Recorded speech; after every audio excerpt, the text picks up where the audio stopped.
Hey everybody, welcome back to the channel. Today is July 4th, and so happy Independence Day to all of you here in the US.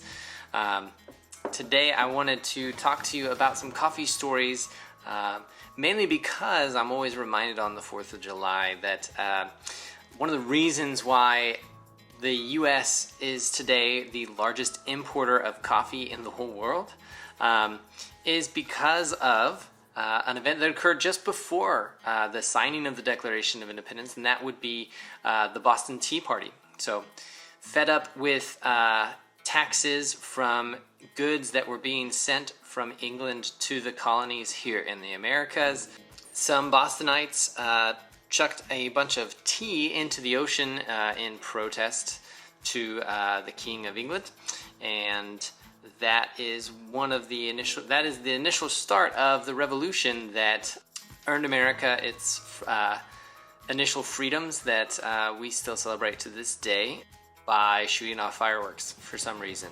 But the Boston Tea Party isn't the only reason that the U.S. is a coffee drinking country, but it's certainly a factor. It's certainly something that led to it. You know, thinking about this story of coffee reminded me of a few others of my favorites that I just wanted to share today with you all. So we're going to go back initially to the myth of the origins of coffee. So let's get a little more comfortable first.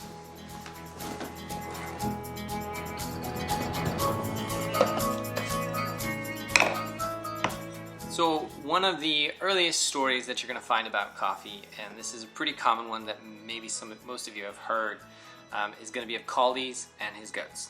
Right? So Kaldi was a goat herder in Ethiopia. One day he noticed that his goats were eating a cherry off of a tree, or a berry.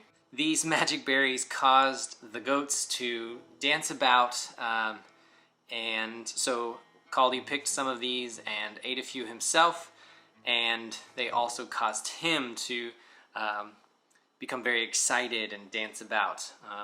That is the origin story of coffee. That is the discovery that, oh, these cherries, these plants produce a fruit, and that fruit contains caffeine. Okay, so for the next story, I want to talk about a man, a Norman gentleman named Gabriel Mathieu de Cleux. De Cleux's story is he was a naval officer, and he was sailing from Paris to the colonies in the Gulf of Mexico, namely the island of Martinique, right? So he had a desire to bring coffee with him on one or two of his journeys from France to Martinique. And it was said on the first voyage that he failed in the task. The plants perished before he arrived in Martinique, but on the second voyage he was said to be successful, and according to his records he landed with one plant that survived, mainly because he shared a small portion of water that he was given. So he shared with the plant. So this is a romantic idea of coffee propagation, but it is a true story. De Cleux actually reached Martinique, planted his coffee there, and posted guards on it to keep watch over it. There was a lot of people who were, he claimed, were jealous of him on his mission, and wanted very much to take that coffee plant away or to destroy it. And so he very much saw it as a service to his country in spreading this plant that had grown in value over the years. They had failed to grow coffee in France. It was planted in Lyon, and that was a failure.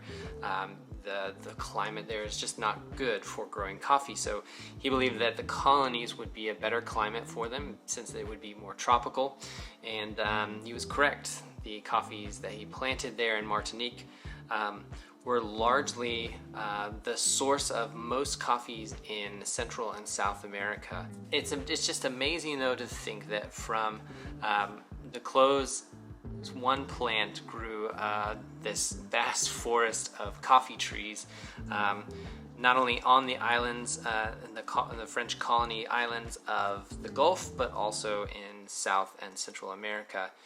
And There was a lack of diversity in the coffee varieties because of that.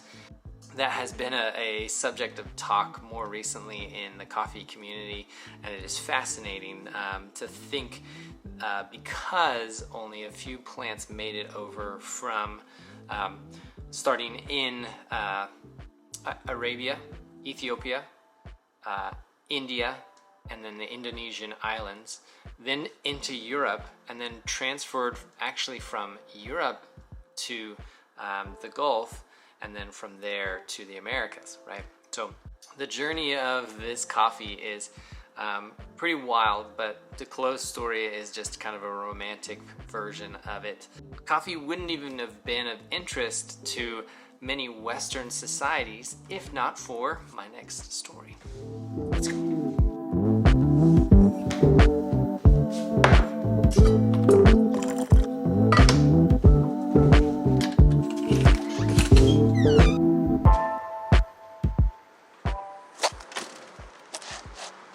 Okay, so remember our story about Kaldi and his goats, right?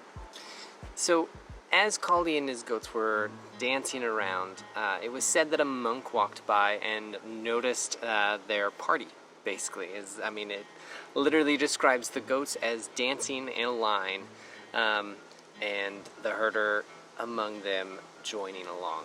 And so this monk was himself very sad because he would constantly be falling asleep in prayer. And taking some of the berries, he found that it brought to him a joy and an ability to remain awake during prayer. And so it was the monks, when they initially started to use it, who began to dry the fruit and to boil it to extract its flavors. And so that was the early notion of how coffee was used. From there, it spread to Persia.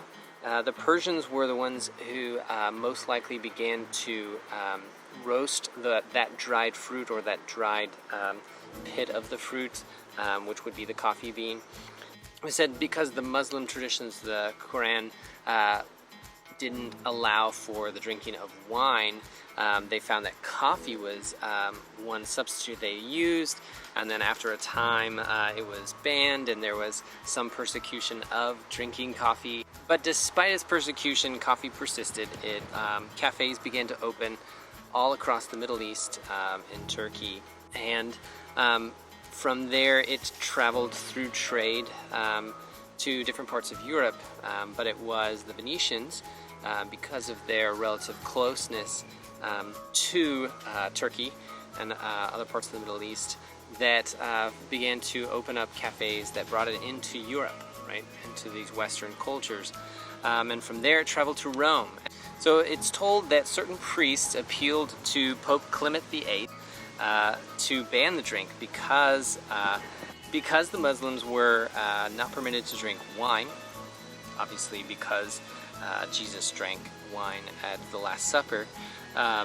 They were known to be drinking coffee, and so these priests were told the Pope that coffee was the devil's brew and that he should ban it from Christendom.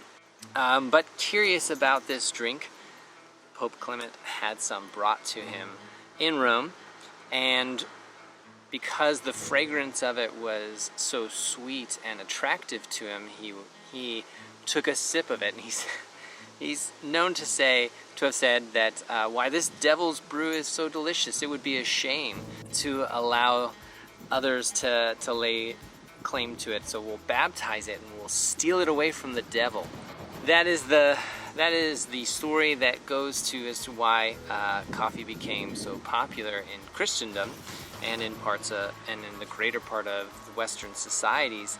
And had that not occurred, and it remained more a Middle Eastern, Arabian, and Persian beverage, we may not even have had coffee when we came to the Americas, much less became a coffee drinking country after the Boston Tea Party and our independence being won. There you have it. That's a few of my favorite historical coffee stories. I hope you enjoyed those, and thanks so much for tuning in. If you have any questions, put them below, and we will talk to you soon. Cheers, guys.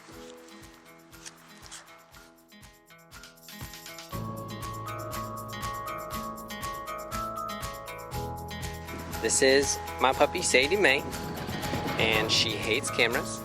Even more, she hates fireworks. But she loves soccer.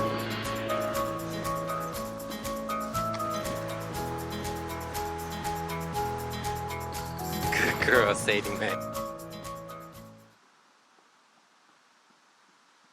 Do you hear some fireworks? Aww. Let's go inside, Sadie Mae. Daddy's got some video to edit.